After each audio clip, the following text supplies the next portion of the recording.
મગફળીની જફા છોડી દો, ઘઉંની જફા છોડી દો, કપાસનું વિચારતા નહીં. બસ 10 બાય 10 નો જો રૂમ હશે તો બી તમે પૈસા કમાશો. આવું હું નથી કહેતો, ભાવનગરના એક ગામડામાં રહેતો 22 વર્ષનો યુવાન કહે છે. ભણેલ તો ગુજરાતી માધ્યમમાં, ગુજરાતીમાં BA થયેલો છે, પરંતુ એની સેન્સ અને એમણે ખેતી એક અલગ છે. હું જોગલ નાથા અને સાગર જોશી અમે બંને મિત્રો આજે આવી ગયા છીએ ભાવનગરના ગામડામાં, અને આ ગામડામાં રહેતા આ યુવાનને હું તમે મળાવું છું. આ સિટી કે કોઈ મેટ્રો સિટીની વાત નથી, ગુજરાતના એક સામાન્ય એવું ગામડું છે ને આ ગામડામાં રહે છે. 10 બાય 10 નો રૂમ છે, આ એમની ખેતી છે. તમે જો તર્કથી વિચારશો તો તમે બી પૈસાદાર થઈ શકશો. અને જમીન નહીં હોય, વીઘા નહીં હોય, ખેતર નહીં હોય, વાવ નહીં હોય, કૂવો નહીં હોય, કાંઈ પણ નહીં હોય તો પણ ખેતી કરી.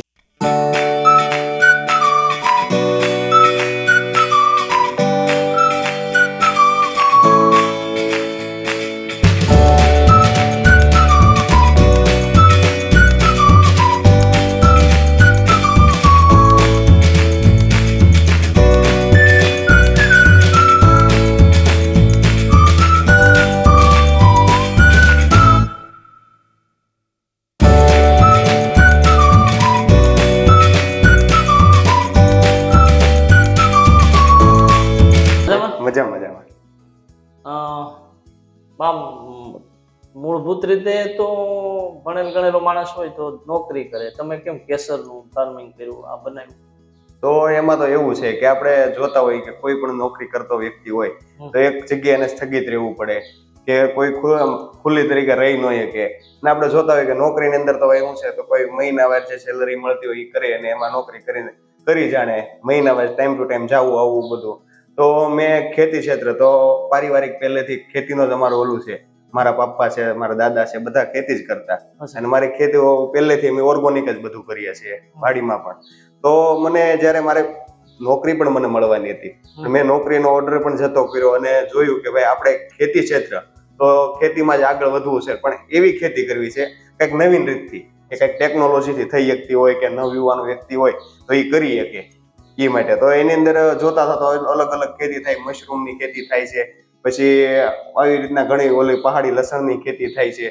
એની કરતા મને જોયું તો આપણે માર્કેટિંગથી માંડીને બધી વસ્તુ કેસરમાં ઉગી લાગી, એટલે આપણે કેસરની ખેતી કરી છે. કેસર તો કઈ વસ્તુ છે કે ઠંડો પ્રદેશ હોય એની ખેતી છે? હા. તો જયપાલભાઈ આમ કઈ એવું નતું કે હું આ શીખી તમને ટ્રેનિંગ એવું કઈ લાગ્યું છે? પણ એમાં એવું છે તો કે હું પેમ્પર ગયેલો કે અહીંયા ફરવા કાશ્મીર, તો અહીંયા જોયું તો પેમ્પરની અંદર પુલવાનું ડિસ્ટ્રિક્ટનું પેમ્પર છે, તો અહીંયા ખેતી થાય છે ઓપનમાં જ. તો અહીંયા જોયું કે ભાઈ આવું વાતાવરણ છે તો એનું બધું વાતાવરણ છે, ભેજ છે, કાર્બન ડાયોક્સાઇડ CO2 છે, બધી વસ્તુ આપણે ત્યાં આપણે એક નવો પ્રોજેક્ટ એવો ઉભો કરીએ, કોલ્ડ સ્ટોરેજ રૂમ બનાવીએ, કન્ટેનર, કે એની અંદર બધી વસ્તુ જે એને ખેતીની અંદર જે જમીનની અંદર મળતી હોય એ આપણે એને એરોપોનિક્સ ટેકનોલોજીમાં જ આપીએ. હા, તો એ કર્યું ને આપણે જોયું તો ત્યાંથી બિયારણ લઈ આવ્યો, ત્યાં શીખ્યું થોડું ઘણું અને જોયું તો એની અંદર આપણે મેં ટીમાણા, ભાવનગર જિલ્લાનું ટીમાણા ગામ છે, તો ત્યાં રિસર્ચ કર્યું ને મારો મોટો કોલ્ડ સ્ટોરેજ રૂમ બનાવ્યો. તો એની અંદર મેં પહેલા 300 કિલો બિયારણ કાશ્મીરથી લાવીને મૂક્યું. પહેલા જ વર્ષે સક્સેસફુલ થયું છે મારે. તમે જમ્મુ કાશ્મીરમાં ગયા તો ત્યાં તમને કોણ મળ્યું? કોની પાસે તમે ટ્રેનિંગ લઈ શીખ્યા? હા, તો ત્યાં એક યુનિવર્સિટી હાલે છે, સેફ્રોન ઓર્ગોનિક યુનિવર્સિટી છે. તો ત્યાંથી બધું માહિતી લીધી હતી ટૂંકમાં, તો કે બધું કઈ રીતના થાય છે, આની અંદર આગળ અમારે આ રીતના વધુ હોય તો કે ભાઈ તમારે આ રીતના થાય છે ખેતી, પણ તમે એકવાર જુઓ. તો જ્યાં મેં ફીસ ભરીને ટ્રેનિંગ લીધી હતી 3-4 દિવસ અને બધું જોયું હતું, અને એમાંથી કમ્પ્લીટ મને વિચાર કમ્પ્લીટ મગજમાં બેસી ગયું. અમુક મારા માઇન્ડ પ્રમાણે ને અમુક થોડું ઘણું જોઈને ઓનલાઈન જોઈને સોશિયલ મીડિયાના માધ્યમથી ટૂંકમાં મેં શરૂઆત કરીને એને સક્સેસફુલ. એ તો માટી વાળી થાય છે, આ તો વિધાઉટ માટી. આનામાં કઈ ફેર પડે? હા, એની અંદર એવું છે જે વસ્તુ ત્યાં માટીમાં થાય છે તો બહારના હવામાનની અંદર થાય છે. તો આપણે એને કમ્પ્લીટ જે એને પરફેક્ટ કે જો કોઈ એને ઇન્ફેક્શન ન લાગે એવું હવામાન આપીએ છીએ અંદર રૂમની અંદર જ એરોપોનિક્સ ટેકનોલોજીથી. તો એની અંદર હ્યુમિડિફાયર મશીન છે, CO2 મશીન છે, સીલર મશીન છે, એ બધા મશીનરીનો ઉપયોગ કરેલો છે. અને સૂર્યપ્રકાશ માટે આપણે એને મલ્ટીગ્રો લાઇટ આપીએ છીએ.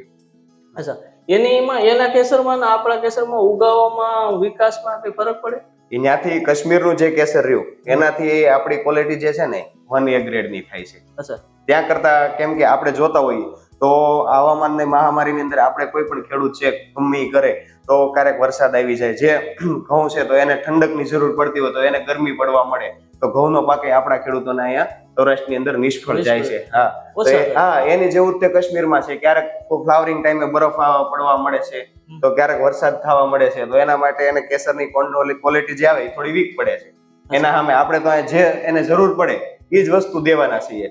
ટાઈમ ટુ ટાઈમ ટેમ્પરેચર છે, CO2 મશીન છે, હ્યુમિડિફાયર એટલે મોઇસ્ચર જે રૂમમાં જાળવી રાખે એ મશીન, ભેજનું મશીન છે, ટેમ્પરેચર છે, જે કેસરને જોવે એ જ દેવાના છે. નથી વધુ દેતા કે નથી ઓછું દેતા. તો એ કાશ્મીરનું કેસર છે એની કેસરમાં ને આપણા કેસરમાં એ સારું છે. હા. પણ એ ઉત્પાદનમાં કેટલું છે? બે વચ્ચે શું ફરક છે? ત્યાંની કરતા આપણે ઉત્પાદન પણ વધે છે. અચ્છા. હા, કેમ કે જે એક સ્પ્રાઉટિંગ થયું હોય, જે બલ્બ આવે એની અંદરથી જે એક પોટો ફૂટ્યો હોય, એક સ્પ્રાઉટિંગ થયું હોય, એમાંથી આપણે 5 વાર ફૂલ નીકળે છે. એને કેટલા નીકળે છે? અને એને જે નીકળે છે એને સરેરાશ 3 ની જ આવે છે. અચ્છા. આપણે ઓછામાં ઓછા 4 થી 5 ફૂલની સરેરાશ આવે છે.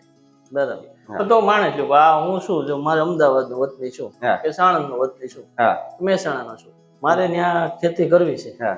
બરાબર, તો બિયારણ કેમ લાવવું કેસરનું? તો એમાં એવું છે કે અમે બધાને શીખવતા હોઈએ કે તો એને જે કોઈ નવો વ્યક્તિ હોય, નવયુવાન હોય, કોઈ મોટા ઉંમરના વ્યક્તિ છે, આમાં તો શું છે, કોઈ કામ કોઈ કરી શકે કે ન કરી શકે, કાંઈક એવી કઈ કામની જરૂર નથી પડતી. કોઈ લેબરની, કોઈ માણસો, કોઈ દાડિયાની જરૂર નથી પડતી. તો કઈ મજૂરી ન નહીં, મજૂરી ન જોવે. કોઈ એક વ્યક્તિ હોય તો પરફેક્ટ આખો રૂમ સંભાળી શકે. જે 100 વીઘામાંથી નથી કમાવાનો, એ 12 બાય 15 નો રૂમ હોય કોલ્ટોરેજ, તો એમાં એટલામાં કમાઈ શકે છે. અને જેને કોઈને બિયારણ જોતું હોય તો એને આપણે પણ લાવી દઈએ છીએ સારામાં સારી ક્વોલિટીનો. અચ્છા. હા, અને બિયારણનો જે રેટ રહ્યો એ આ વખતે 2250 જેવો રેટ થઈ ગયો છે. કેમ કે જે વર્ષ દરમિયાન છે ને રેટ ગયા વર્ષે 1250 રૂપિયા કિલો બિયારણના હતા, તો આ વર્ષે 2250 જેવું છે. મેં તમારે ઓલે જોયું આ ડુંગળી જેવા ગાંઠિયા છે, હા, તો એ તમે બધું ક્યાંથી લેવા? એ બધું બિયારણ મારું પોતાનું છે. મેં ઘરે મલ્ટીપ્લાય, એક રૂમ આ છે, તો બીજો મેં મારા પોતાના ઘરે મલ્ટીપ્લાય માટે એસી આખો રૂમ બનાવેલો છે. એમાં કોઈ એવી મોઇસ્ચરની કે એવી કઈ જરૂર નથી પડતી. એને તો આપણે કમ્પ્લીટ 4-5 દિવસે થોડો ઘણો ભેજ દેવાનો આવતો હોય છે એની બીબીટી દરમિયાન. તો એની અંદર એવું છે કે ત્યાં મલ્ટીપ્લાય, એક જે બલ્બ રહ્યો એને જયારે ફ્લાવરિંગ પૂરું થઈ જાય પછી એને સ્ટેજ આવે મલ્ટીપ્લાય કરવાનો. મલ્ટીપ્લાયમાં એક બલ્બના 3 બલ્બ થાય. જે નાના જે બિયારણ રહ્યા એ મારે મલ્ટીપ્લાય કમ્પ્લીટ થઈ ગયેલા છે. હા, એકમાંથી 3 બલ્બ નીકળ્યા છે. માન લો હું એક ગાંઠિયો લેવો જમ્મુથી, તો એને કેટલા થાય? એને તમે એક ગાંઠિયા લઈ આવ્યા, એને તમે માટીમાં મૂક્યો, 8 ગ્રામનો બલ્બ છે, તો એને 3 થી 2 બલ્બ નવા ઉત્પન્ન થાય. પછી બીજે વર્ષે વધે? હા, બીજે વર્ષે વધે. સ્ટેપ બાય સ્ટેપ વધતું જાય. જયારે બલ્બ છે 28-25 થી 28 ગ્રામનો થઈ જાય ત્યારે મધર બલ્બ છે તો એક્સપાયર થઈ જાય છે, મરી જાય છે. અચ્છા. પછી આ પાકનું ડ્યુરેશન કેટલું છે? ટાઈમ કેટલો લાગે? ક્યારે થાય? હા, આ પાકની અંદર એવું છે, શરૂઆત તો આની તમારે કરવી પડે જુલાઈ. અચ્છા. જુલાઈ થી ઓગસ્ટ, લાસ્ટ ઓગસ્ટ. જો ઓગસ્ટ મહિના તમે સૂકી ગયા તો પછી આવતા વર્ષે કરાય. આવજો કરી શકે છે. પછી ગમે તે મહિને બિયારણ મળે છે પણ કોઈ પ્રોડક્શન થતું નથી. એનું જે થિયરી છે સ્ટેપ બાય સ્ટેપ, તો ઓગસ્ટ થી જુલાઈ મહિનાની અંદર આપણે શરૂ કરી દેવું પડે અને 3 મહિના અને 10 દિવસે એને કમ્પ્લીટ ફ્લાવરિંગ આવીને કમ્પ્લીટ પૂરું પણ થઈ જાય છે. અચ્છા. હા, પછી એને ડાયરેક્ટ મલ્ટીપ્લાયમાં મૂકવાનું હોય. અચ્છા. પછી માની લો તમારી પાસે ઓલા નાના ટબુડિયા છે બધા, એ તમે આમ એમાં કઈ સંઘરવા માટે કે એમને પછી પાણી નાખો એટલે ઉગી જશે એમને થઈ જશે? ના, એને છે ને જે નાના જે બલ્બ આવ્યા છે તો એને હજી માટીમાં તમે સોપાન કરશો. હજી એને 20-25 દિવસ કે આ મહિનો ખમીને પછી એને ડાયરેક્ટ માટીમાં ગ્રો કરશો. કે કઈ રીતે? તો એની અંદર એને બલ્બ છે 6 મહિને કમ્પ્લીટ ફ્લાવરિંગ આપે એવો થઈ જશે. અચ્છા. જે 3 ગ્રામનો બલ્બ છે એ 7 થી 8 ગ્રામનો બલ્બ 6 મહિનામાં થઈ જશે. પછી સોંપી દેવાનું? એને નહીં, અત્યારે જે નાનો બલ્બ રહ્યો કે નહીં એને ડાયરેક્ટ હવે સોંપવાનો છે માટીમાં જ. હા, પછી ડાયરેક્ટ 6 મહિને એમને પછી એને કાઢતો જવાનો. 3 મહિના થાય એટલે આખી સુકાઈ જશે. બરાબર. એટલે મલ્ટીપ્લાય થઈ ગયો. પછી પાછું એને ટૂંકમાં સ્લીપિંગ મોડ, એટલે એને એમને પડ્યું રહેવા દેવાનું. પછી પાછું એને માટીમાં નાખવાનું, પાણી આપો એટલે પાછો ગ્રો થાય. 6 મહિના થાય એટલે સ્ટેપ બાય સ્ટેપ મોટો થતો જાય. ફૂલ કઈ આવે? ફૂલ જયારે 7 ગ્રામનો બલ્બ હોય, મલ્ટીપ્લાય પૂરું થઈ જાય, 7 ગ્રામના બલ્બને મલ્ટીપ્લાય કમ્પ્લીટ પૂરું થઈ જાય એટલે એને જયારે એરોપોનિક્સ ટેકનોલોજી, કે જયારે અમે એને ટેમ્પરેચર આપીએ, CO2 કાર્બન ડાયોક્સાઇડ આપીએ અને મોઇસ્ચર આપીએ, હ્યુમિડિફાયર મશીન બધું કમ્પ્લીટ પરફેક્ટ કરીએ પછી એને ટૂંકમાં ગ્રો થવાનું શરૂ કરી દે, સ્પ્રાઉટિંગ આવવાનું શરૂ કરી દે. જયારે 15 થી લઈને 12 સેમીનું સ્પ્રાઉટિંગ થઈ જાય અને ટેમ્પરેચર એને કોલ્ડ આપવાનું હોય, ત્યારે રૂમનું ટેમ્પરેચર રહેતું હોય છે 8 થી 9 ડિગ્રી, ત્યારે 10 દિવસની અંદર કમ્પ્લીટ ફ્લાવરિંગ થઈ જશે 3 મહિનામાં. પછી ઉતારવા વાળો માણસ કેવો હોય? એ ગમે ઉતારી? ના, એવું નથી. કે જો કોઈ પણ વ્યક્તિ હોય, કોઈ જાણકાર હોય કે ભાઈ કોઈ ઘરનો રિલેટિવ વ્યક્તિ હોય તો એને આગ્રહ રાખો એ ઉતારે. કોઈ એવું નથી કે આની અંદર મજૂરની જરૂર પડે. એ કરી 3-3, 4-4 લાખ ફૂલ આવતા હોય અને જો કોઈ એક વ્યક્તિ હોય જો ઉતારે ન પોકતો હોય ફૂલ છે તો રૂમની જે લાઇટ રહી એ બંધ કરી દઈએ તો જે સ્ટેજ જે છે ફૂલનો એ અટકી જવાનો છે. અચ્છા. હા, આવવાના બંધ થઈ જાય. જ્યારે તમે ઉતારી લ્યો પછી આપણે એમ થાય કે હવે આપણે પહોંચી વળશું એટલે લાઇટ શરૂ કરીએ એટલે કમ્પ્લીટ પાછું ફ્લાવરિંગ આવવાનું શરૂ થઈ જાય. એક 10 બાય 10 નો રૂમ છે તો એમાં કેટલું આવે? 10 બાય 10 નો રૂમ હોય, હાઈટ હોય છે 10 ફૂટ કે 12 ફૂટ. તો એની અંદર બલ્બ છે એ તમારે સામે જાય 600 કિલો. છોડ કેટલા? 600. હા, 600 કેજી બલ્બ, 600 કેજી જેનું બિયારણ આવે કેસરનું એ રૂમ ની અંદર સામી જાય. તો એની અંદર થી સરેરાશ આપણે ગણતા હોઈએ તો 1 કિલો એ 2 ગ્રામ કેસર નીકળે છે. હા, અત્યારે 1 કિલો એ 2 ગ્રામ કેસર ગણીએ તોય આપણે 600, તો એની અંદર આપણે થાય છે 1200 ગ્રામ જેવું, પણ એની અંદર 1 કિલો ઉપર કેસર થાય. પણ આપણે ગણવાનું ખાલી 700 થી 800 ગ્રામ જેવું કેસર 600 કિલો બિયારણમાં. કેજીમાં શું ભાવ આવે કેસર? કેસરનો 8 થી 10 લાખ રૂપિયા અત્યારે ભાવ છે. પણ મારું તમને કહું તો હું અલગ અલગ જગ્યાએ મારું પોતાનું માર્કેટિંગ કરું છું. તો મારે બધા કરતા રેટ થોડાક ઊંચા આવે છે. 1200-1300 રૂપિયા પર ગ્રામ હું વેચું છું. કોણ લઈ જાય? મારે એની અંદર એવું છે, અલગ અલગ માણસો લઈ જતા હોય, અમુક પાર્ટી હોય છે, અમુક પણ મેઇન વસ્તુ શું છે, જૈન દેરાસર અલગ અલગ મુંબઈ છે, એવી રીતના જૈન દેરાસરો છે, એના કોન્ટેક્ટ છે, તો એ આપણે સામેથી તે ફોન કરતા હોય છે અને આપણું બુકિંગ કરાવતા હોય છે. હજી કેસર આવ્યું ન હોય ત્યાં આપણે કમ્પ્લીટ બુકિંગના જે કઈ રેટ આવતા હોય 10 થી 20% આપણે જમા પણ કરાવી દે છે. બરાબર. તો પછી જયપાલભાઈ ના માર્કેટમાં વેચવા જવાની નહીં, મારે એવી કોઈ જરૂર નથી કે મારે પોતાનું કેસર છે અને માર્કેટમાં વેચવા જવું પડે. કોઈ એવો ડાયરેક્ટ કોઈ દુકાન વાળો છે કે એને દેવું પડે. મારું પોતાનું કેસર છે, બ્રાન્ડિંગ થી તે વેચાય છે અને કમ્પ્લીટ રિપોર્ટ થાય છે કેસર આવે એટલે તરત. આમાં સાવધાની કરી કઈ? હા, સાવધાની રાખવી પડે. જો કોઈ વ્યક્તિ છે તો સરખું ધ્યાન ન દીધું અને જોયા કર્યું, ફોન થી ઓનલાઈન ટેકનોલોજી આખું હાલતો હોય છે, કોઈ ટાઈમ ટુ ટાઈમ આવે નહીં, જોવે નહીં, તો મોઇસ્ચર મશીન છે વધી જાય તો નીચે એને રૂટ્સ આવી જતા હોય છે. રૂટ્સ ની અંદર આ ફૂગ, પછી ડાયરેક્ટ ફૂગ લાગવાની શરૂ થઈ જાય. મેન ચાન્સ છે આની અંદર ફૂગ લાગી જવાનો.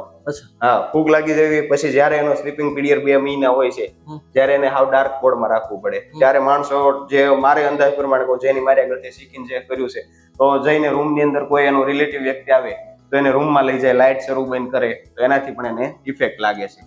હા, તો આવી સાવધાની બી રાખવાની. ના, સાવધાની રાખવાની. કોઈ વ્યક્તિ છે તો એની અંદર જોવા નહીં આવવા દેવાનું, વિઝિટ કરવા નહીં આવવા દેવાનું.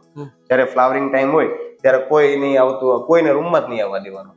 આવવા દેવાનું તો સેનેટાઈઝર છે, ગ્લોવ્સ છે, મોઢે માસ્ક બાંધીને કમ્પ્લીટ એ રીતે આવવાનું. બરાબર. ગુજરાતનો કોઈ માણસ છે BA BA થયેલો છે, માનો ટેકા છે, એ પોતાના ગામડે આવો 10 બાય રૂમ કરે તો પોસિબલ કરું? હા, ગમે કોઈ વ્યક્તિ છે તો આ કોઈ એવો નવયુવાન હોય કે જે પ્રાઇવેટ નો કંપની હોય એમાં નોકરી કરતા હોય છે, બિચારાને 10,000 રૂપિયા મહિનાની સેલરી મળતી હોય, પગાર મળતો હોય, તો એની અંદરથી કોઈ દિવસ આગળ નથી આવવાનો. કોઈ યુવાન હોય તો એને તો મારી એક જ સલાહ છે, પોતાનો કોઈ સારો બિઝનેસ આવી રીતના ખેતી કરે, આની અંદર નથી મહેનત કે કોઈ વસ્તુ નહીં. પેલા જે છે એક વાર તમારું બધું સેટઅપ લગાડવામાં મહેનત જે થાય છે એ, બાકી સ્ટેપ બાય સ્ટેપ બધું ફોનથી ઓનલાઈન થઈ જાય છે. અને દેખરેખ કમ્પ્લીટ રાખો, ધ્યાનથી જોવો, જેમ અમે શીખવાડીએ એમ કરો, એટલે કમ્પ્લીટ કોઈ વ્યક્તિ છે તો સારામાં સારી કમાણી કરી શકે છે. આની અંદર ખર્ચો કેટલો?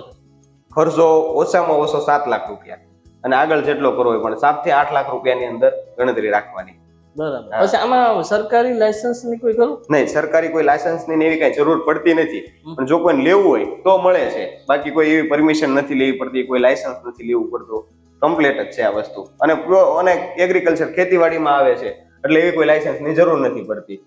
અને આપણું કેસર છે આપણે જ વેચીએ છીએ. કોઈ એક્સપોર્ટ કરવું હોય તો આપણે બધી લાયસન્સ વગેરેની જરૂર પડે, પણ હું એક્સપોર્ટ કરતો નથી.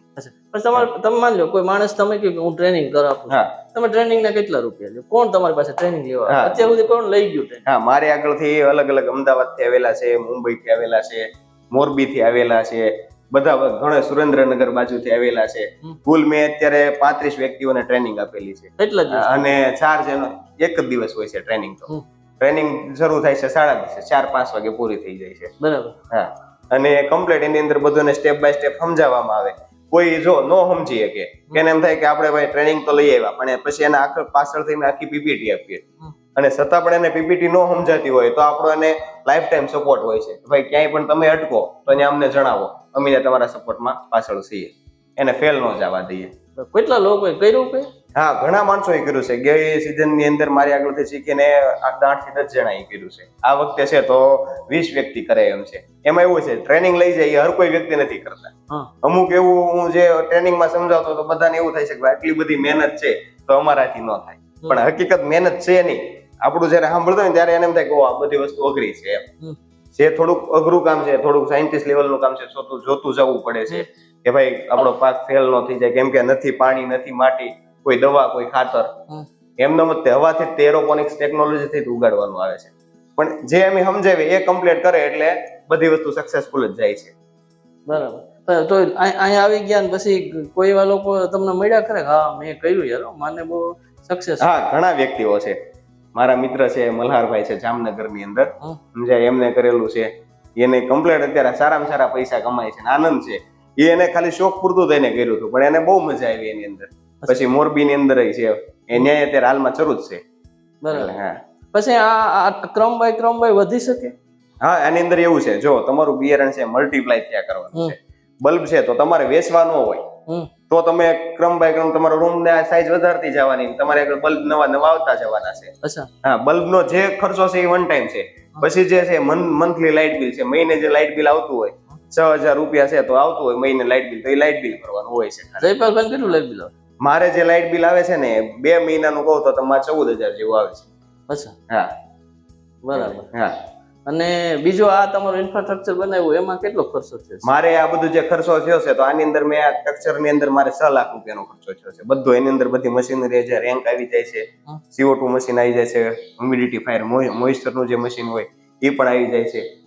બધી વસ્તુ. આ ઓલું તમે ધુમાડા કઢાવતા હતા એ શું કહેવાય? એને હ્યુમિડિટીફાયર મશીન કહેવાય, જે રૂમ ની અંદર મોઇસ્ચર, ભેજ જાળવી રાખે. અચ્છા. હા, અને એ બધું ઓટોમેટિક હોય છે. કોઈ આપણે આવીને કોઈ શરૂ કરવાનું આવતું નથી એની રીતે. હા, પણ કોઈ એવો વ્યક્તિ હોય છે, ખેડૂત હોય તો કે ભાઈ કોઈ વસ્તુ છે પાણી વગર થવાની નથી, તો કોઈ એવી મિસ્ટેક કરી દે, રૂમ ની અંદર આવે ને ડાયરેક્ટ મશીન શરૂ કરી દે. કોઈ ખેતી કરતો હોય કેસર ની કે ટ્રેનિંગ લઈને જાય ને પછી એ વસ્તુ કરે કે ભાઈ રૂમ ની અંદર ધુમાડા ખોટા કઢાવે અને કેસર છે અને ભેજ લાગે એટલે રૂટ્સ આવી જાય. રૂટ્સ આવે એટલે ડાયરેક્ટ એને ફૂગ લાગવાની શરૂ થાય.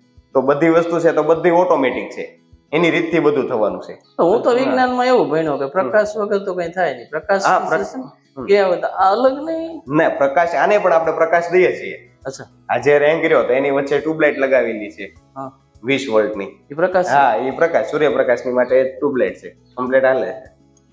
બરાબર. પછી આ બધી આયુષ્ય કેટલું હોય કઈ રીતના? આ ઇન્ફ્રાસ્ટ્રક્ચર નું બહુ. આની અંદર એવું છે, જો આને કોઈ વસ્તુ થતી નથી, કેમ કે કોઈ એવો એને ભેજ મળવાનો નથી, કોઈ પાણી મળવાનું નથી.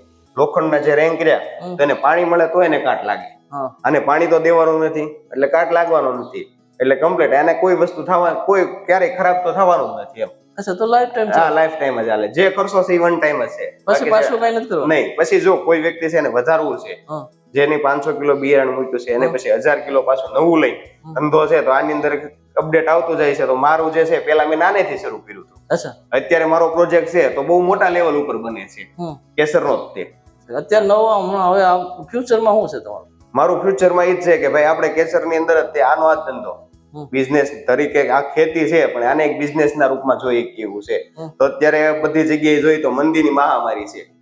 જોતા હોય કે ભાઈ કોઈ છે તો બધાના કોઈના ધંધા નથી હાલતા.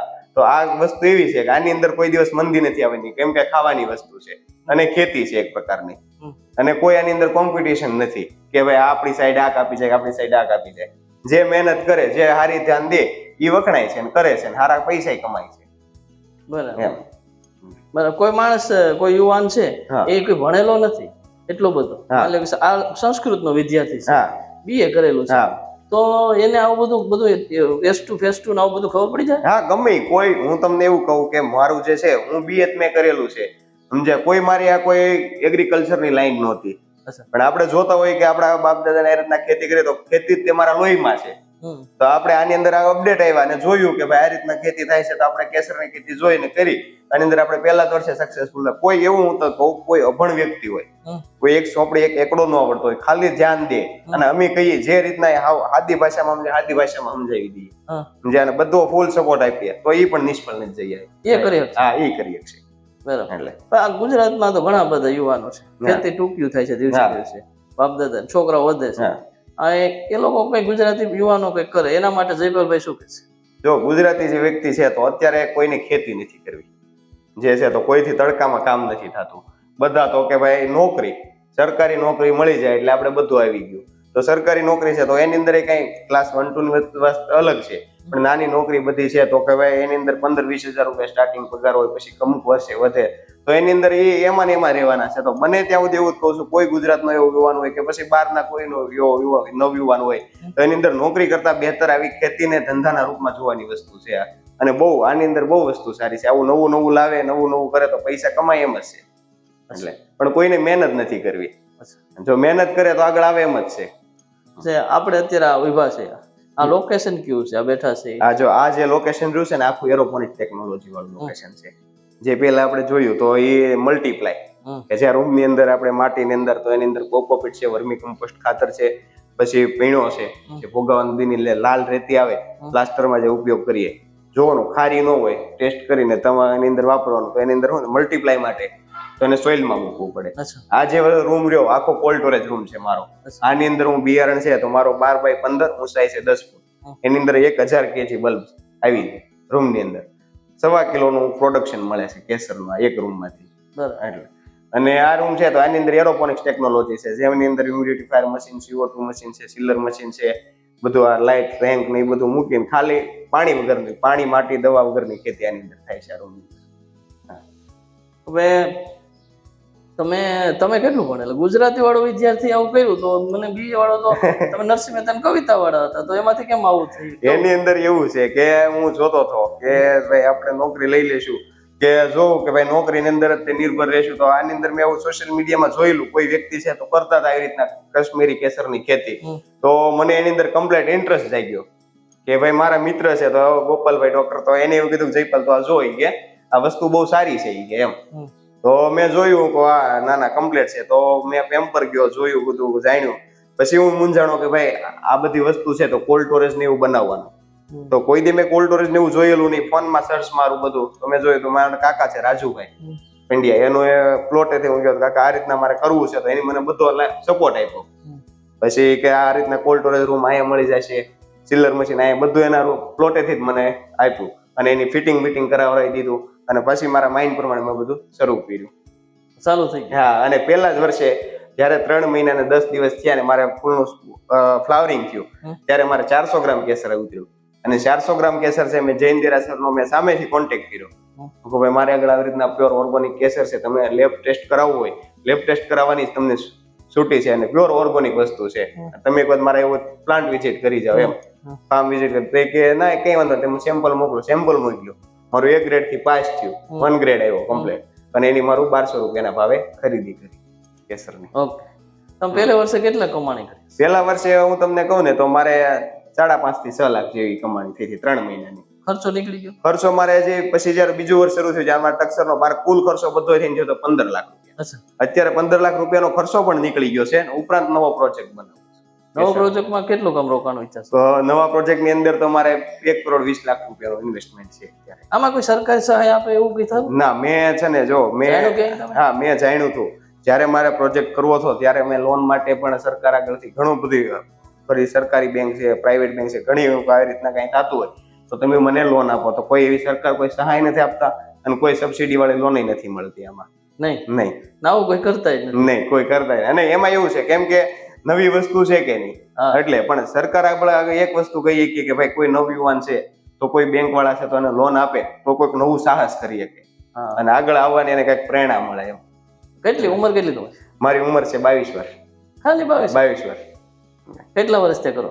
મારે છે ને અંદર કેટલા વર્ષ ત્યાં કરો છો કેસર? હા, કેસર મારે આ 3જું વર્ષ ચાલે છે. 19 વર્ષના? હા, 19 વર્ષની અંદર એટલે કરિયર શરૂઆત કરી દીધી. ત્યારે બધું ટક્સર ને એવું 20 વર્ષ થયો હતું કે નહીં ત્યારે મારે કમ્પ્લીટ શરૂ થઈ ગયું હતું આ બધું.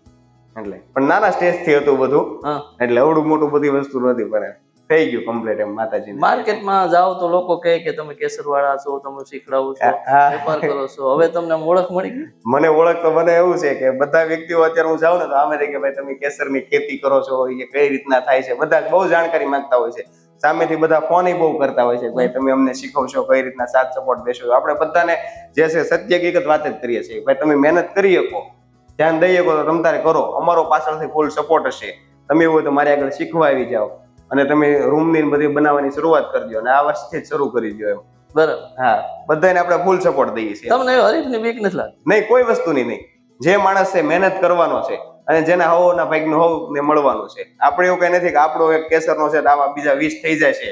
ટીમાણા ગામ જ છે, ટીમાણાની અંદર 20 કરી નાખશે તો આપણું નહીં હાલે, એવી કોઈ બીક જ નથી. અને હવ છે, બધા કમાય, દરિયો છે, એમાંથી કોઈ ઘડા ભરી લે તો કઈ અધૂરું થવાનું નથી. હા, ઓકે. તો આ જયપાલભાઈ છે આમ આધુનિક ખેડૂત છે અને મને એવું લાગે કે જમાના પ્રમાણે છે. આપણે એને ડિસ્ક્રિપ્શનમાં નંબર નાખી દેશું. તમે જો કોઈ ખેડૂત છો અને આધુનિક છો, ભણેલ ગણેલા થોડા ઘણા છે, કંઈક નવું કરવા માંગતા તો એમને કોલ કરજો. ભાવનગરનું ગામડું છે અને એમ એડ્રેસ પણ હું આપી દઈશ, બરાબર? તમને જે લાગતી હોય ડિટેલ પૂછજો. પણ જયપાલભાઈ હું તમને પૂછું, લોકો તમને ફોન ક્યાં ટાઈમે કરે? અરે એવું કઈ નથી, 9 વાગ્યા પછી રાતે 7 વાગ્યા સુધી ભલે કરી શકે એમ. કઈ પ્રોબ્લેમ? હા, કઈ પ્રોબ્લેમ નથી. આપણે તો શું છે, કોઈ પણ નવ વ્યક્તિ હોય નવો માર્ગ બતાવવા જ માંગીએ છીએ. અચ્છા. હા, અને નવ યુવાન છે નોકરી કરીને કરતા ખેતીમાં આગળ આવે તો આપણા ગુજરાતનું નામ જ આગળ આવવાનું છે. બરાબર. તો એની આમ શુદ્ધ અને સાત્વિક ભાવના છે. તમે જાણતા હોય, તમે કઈ કરવા માંગતા હોય, તમે કોલ કરજો. બસ આટલું જ પોઝિટિવ વાતમાં. ફરી ક્યારેક મળશું કોઈ નવા વિચાર સાથે, નવી વાત સાથે, અને ખેડૂતને હિતની લક્ષની વાત અમે તમારા સુધી લાવશું. જો તમે સોશિયલ મીડિયામાં હો અને પોઝિટિવ વાત કરીને અમારો એક પેજ છે તો ફોલો કરજો. બસ આટલું. જય જય ગરવી ગુજરાત.